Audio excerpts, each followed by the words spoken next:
Everybody, so I'm back for part 3. Actually going to get it done this time. So part 3 of my what I want to correct everything straight away is, so I have functional neurological disorder. Sub of that is functional neurological dystonia and functional movement disorder. I also suffer with non-epileptic attack disorder, which they're all interlinked and they're all connected, which is why they're all on the neurosymptoms.org website, basically. There's going to be smoking in this video, so warned. Also, please remember, if you haven't watched my videos before, it's a public page. I'm trying to raise awareness about functional neurological dystonia and disorder more than anything, so that more people like myself. I'm 32. I've been suffering for 6 years, and it took me 2.5 years to actually find out what it was. And I'm still going through treatment.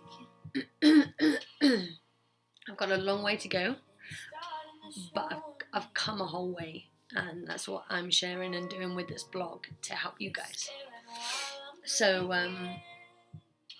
on that note, where I left off, so I had, on my birthday on the 22nd of March of this year, 2019, I had Botox as known, injections into the bladder, 20 of them, yes, 20.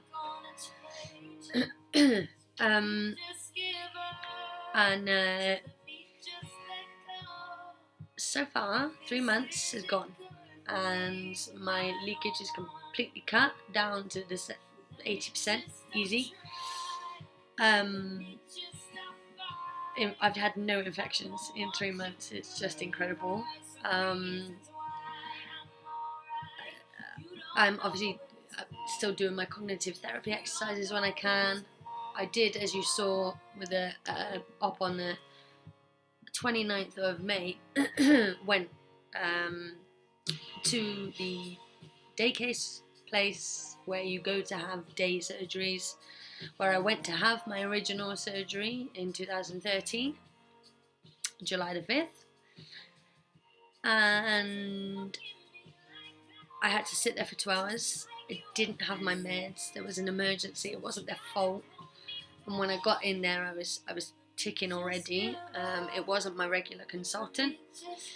I got very scared, and then everything went tunnel vision. I felt no pain, and then suddenly when they yanked to change the suprapubic catheter, that was it. My body lost. It just went complete dystonic episodes and into a non-epileptic seizure. So I had to be observed, and then it continued the following day. So I got kept in. I had really amazing care. The nurses were amazing, doctors were amazing, and the nurses were actually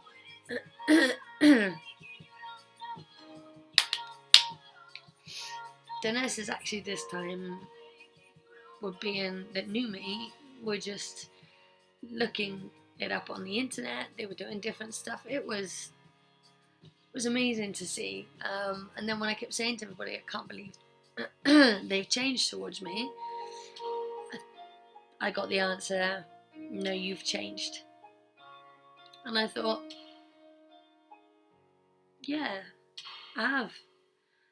Although I've lost a lot, I've gained a lot also by going through this, but really looking in the mirror at myself and what I can go through and what I can survive and what I can do. And I will be on that stage. You know, the 10-year Michael Jackson anniversary is coming up. For those of you who don't know, I'm a massive tribute dancer fan, have been in my whole life, and I was performing, dancing and doing all my dancing and working and everything before this, and then just... So part 3 of this, I'm explaining how I got through to where I am now. It's not easy. It's still not easy now. I don't have easy days.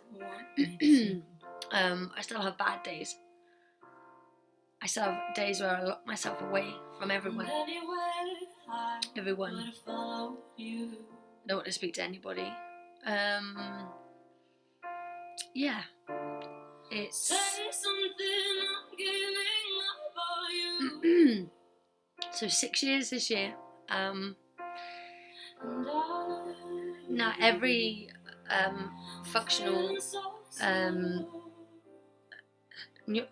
neurological disorder, anyone with any of that, any sufferer, fighter, everyone's brain is different, so everyone's conditions are different. So for example, with my non-epileptic attacks and dystonia, functional dystonia, I have shakes and tremors and things beforehand.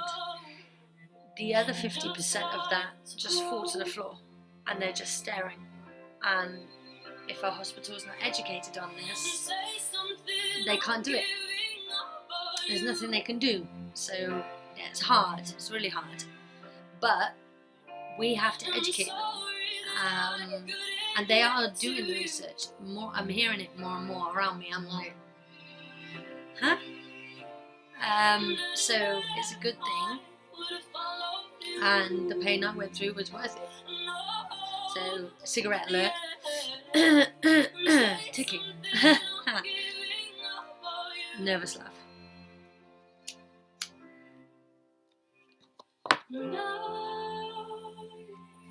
So, I've not had the best week at all, really. I've been, last couple of weeks, I've been so stressed because the garden was being done. There was a massive tip run, it couldn't be done. Got my family coming over, there's a big birthday surprise. I'm missing my mum and my family, and it doesn't matter if you've got a good support system as well. Just have the days where you just want to be in a bad mood and left alone. You don't have to explain, or you don't want people pepping you up and you're doing so good, look how far you've come. I don't care how far I've come. I want it gone now.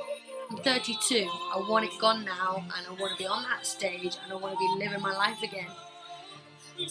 I am living life. That's what I didn't realise. In my dark times, I didn't realise I wasn't that, and I needed people around me that would tell me the truth. And that's why I keep my friends that tell me the truth. My best friends are people that tell me it directly. And my mum as well, and my dad. They tell me how I'm acting, how I'm being, on a daily basis. So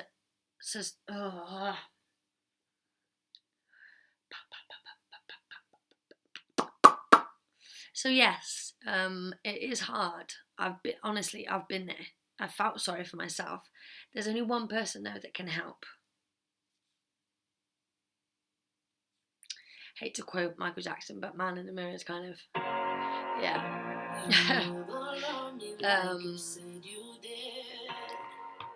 Music, massive therapy for me. Again, they still can't work out why neurologists are still working on the distraction technique, which is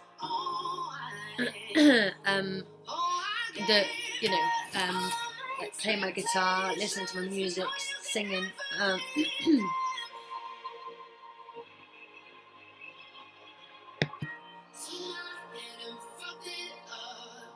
Sorry about the swear words in the songs, by the way.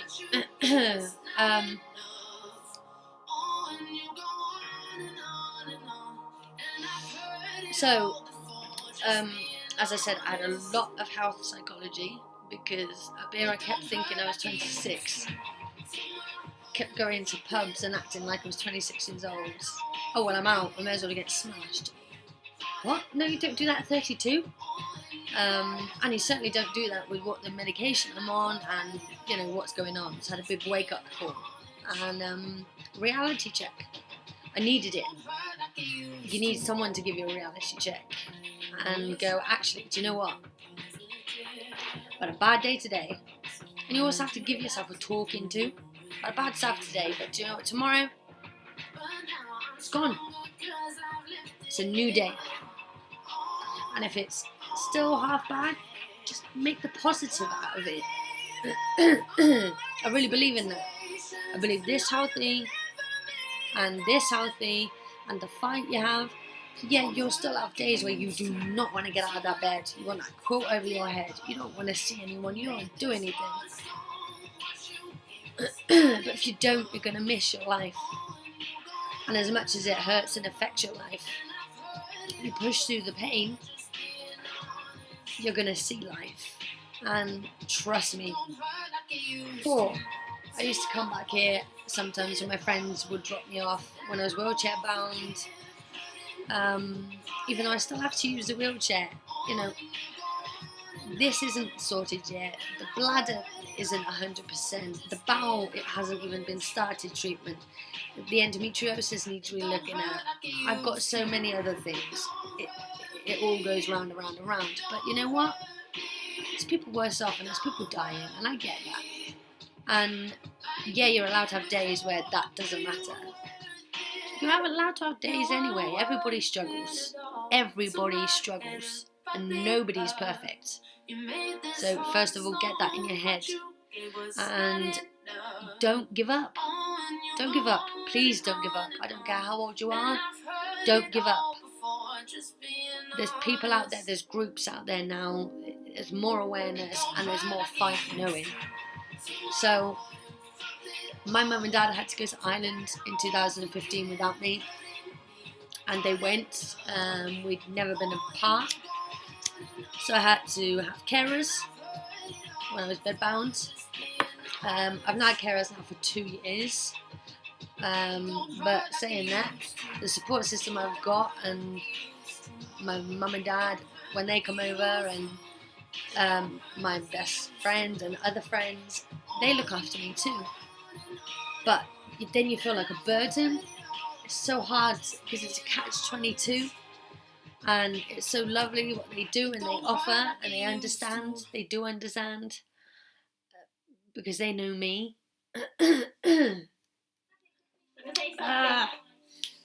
Sorry.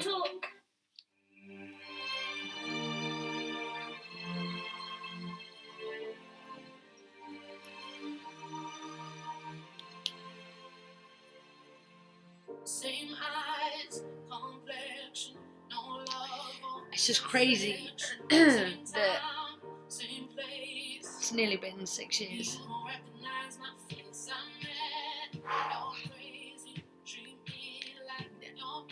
There's probably people out there watching this that have been dealing with it since they were born. I don't know.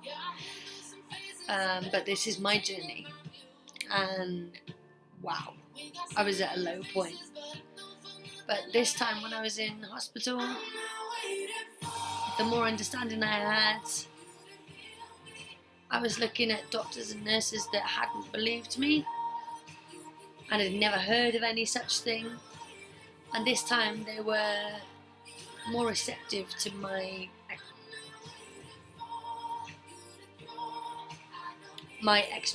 explanation and my paperwork and looking at the website and having somebody sit with me whilst I'm going through the seizures and giving me the medication needed. And as you know, with the non-epileptic attack disorder, you just have to let them ride out. Sometimes it can last 8 hours or 8 minutes or 10 minutes, 10 hours. You can't put a limit on it. And there's no pattern either. That's the worst. But there are triggers, and it's knowing your triggers. That's massively important. You know your triggers. Know your triggers. Once you learn your triggers and the stress, minus them, and you will see a massive improvement.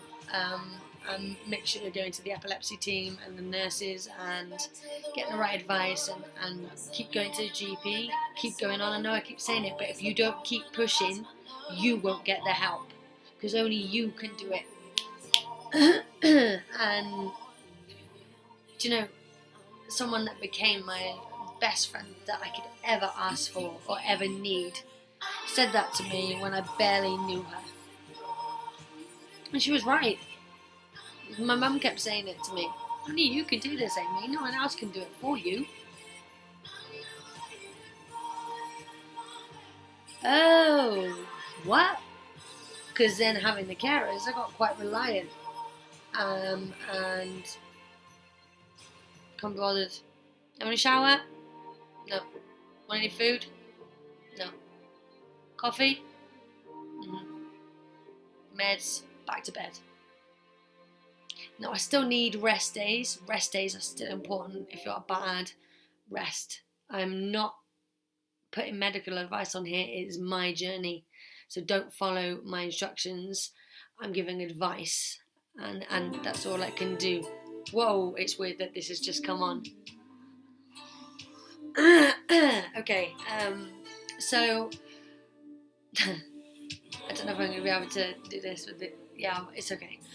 So I did a lot of things in the last 4 years. Pushed on with the social workers, pushed on with the social services, pushed on with the hospital treatments, pushed on with the doctor phone calls, pushed and pushed and pushed, and I'm still doing it. I've got an advocacy that worked for me now as well, that helped me with the bigger stuff that I need to take that weight off, and it's gone. I'm learning to let go more. I'm still doing my physio, and I've got my physio next week, and my mum and dad arrive this time next week, so can't wait. Sorry guys.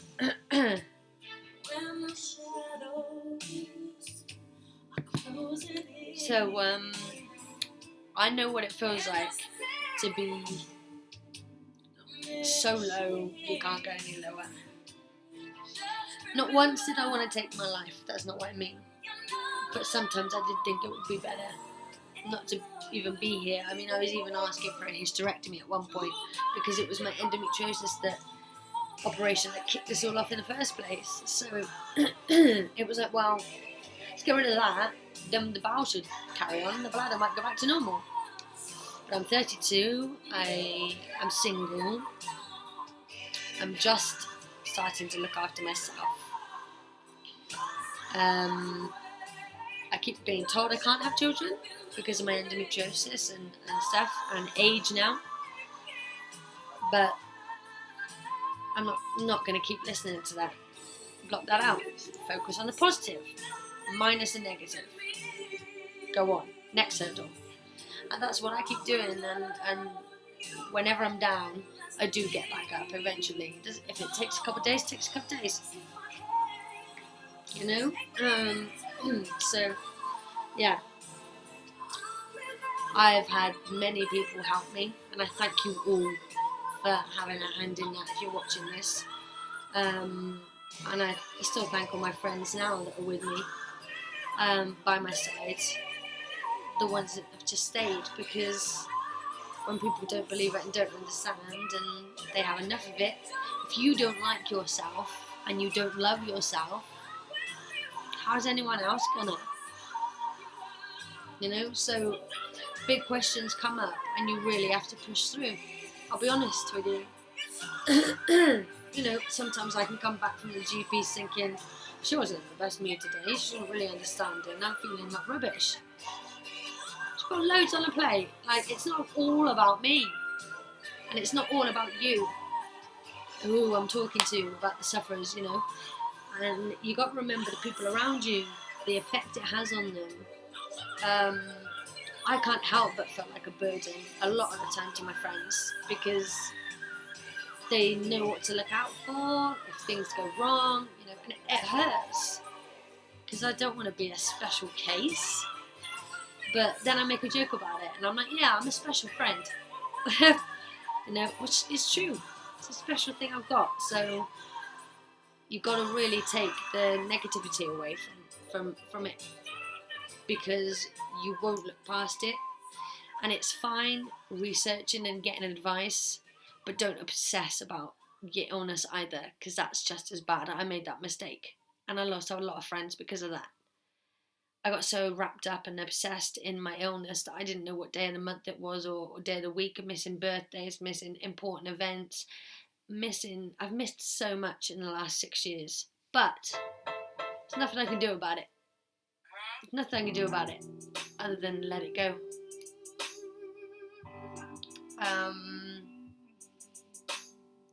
You will get there.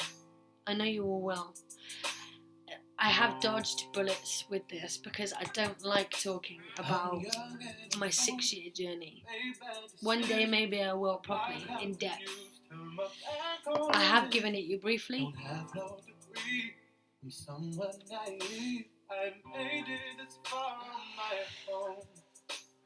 Lately that shit ain't been getting me high.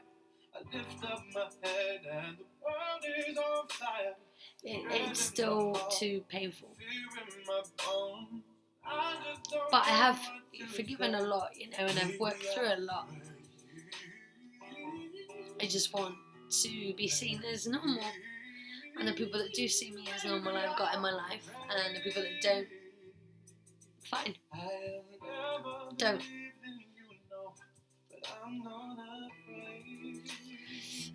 So, I don't want to get emotional on this, so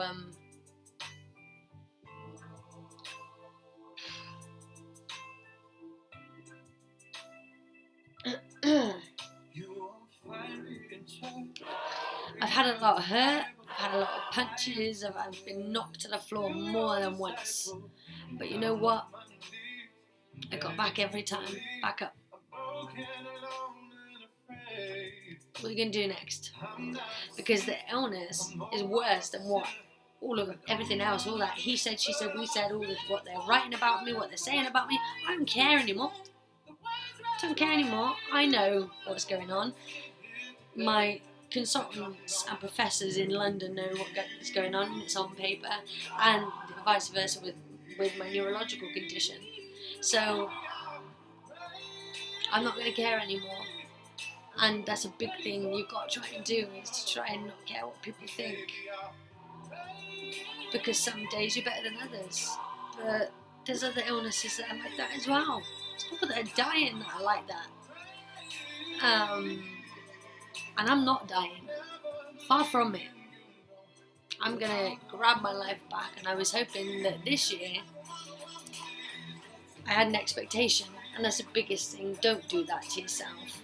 Don't give yourself expectations or a time limit, because it just makes you feel like you failed all the time.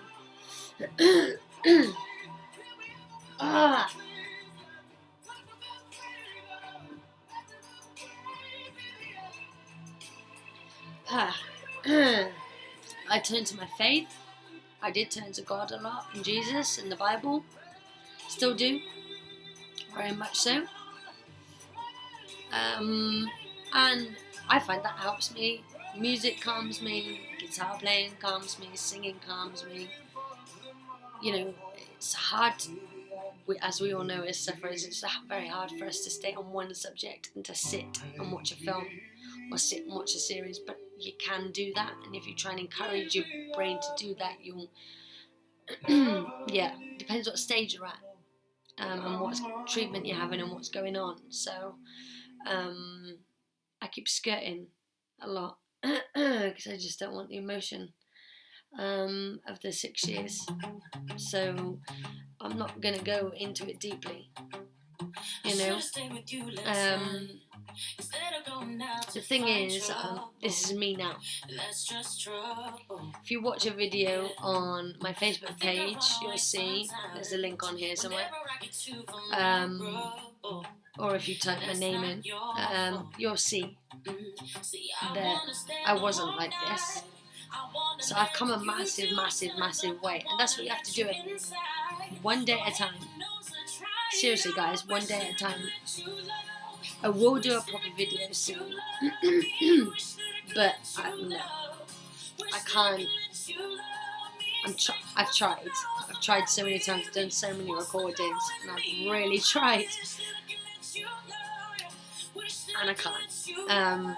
But I'm telling you not to give up. I'm time to just keep going, keep fighting, whatever you're going through, whatever you're doing. There is light. It will get better. Yes, it hurts, and it will really hurt. It will really hurt in here, and it will hurt in here, and you'll feel broken at times. I felt broken only a couple of days ago, and a burden. That's my issues. I still have to work on that. It's not my friends' issues that I feel like that to them, but that's my issues because I make it that way. So don't make a big deal of it, and but when you do have to, please go to those GPs, go to those doctors, go to those consultants, and keep whack. Go online, go onto FNDHOPE, FND Action. There's groups all over Facebook about it now, and it's more and more known. So again, if you want to chat to me, that's cool. Private message me if you don't want it seen, and I don't share. I don't share people's stories. I'm sharing mine. That's the whole point. So peace out, and I will do a proper part 3 eventually. It's just 6 years this year, and I don't. It's hard. It's happy, but it's hard. Man, yeah, it's hard. But don't give up. Please don't give up, everyone. Even on the days when you're not thinking about it, just think. Don't give up. My light is on now. Great.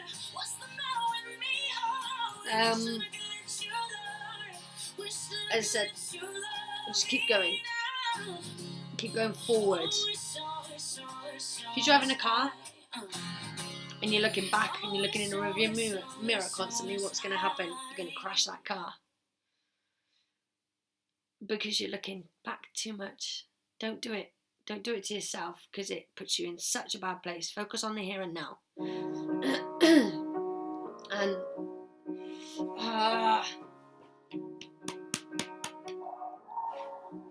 And what you can do. Don't look at what you can't do. Look at what you can do, okay? Every day. Peace out again. Much love. Sorry about the... I've got to stop saying sorry as well. It's another thing.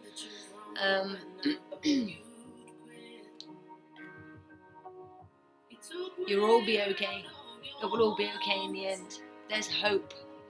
There's hope out there.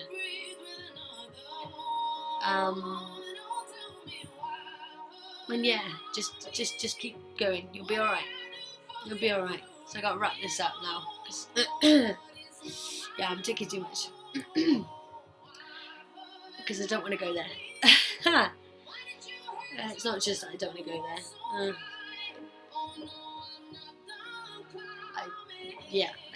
It's not the right time. So peace out. Keep fighting, everyone. I'm right there with you. It's not easy for me either. When you're watching these videos, don't think I think it's easy for you guys. I don't. I know what it's like. Okay, I've got empathy for you all, and pray for you all as well. It's one of those things. So speak soon. Take care.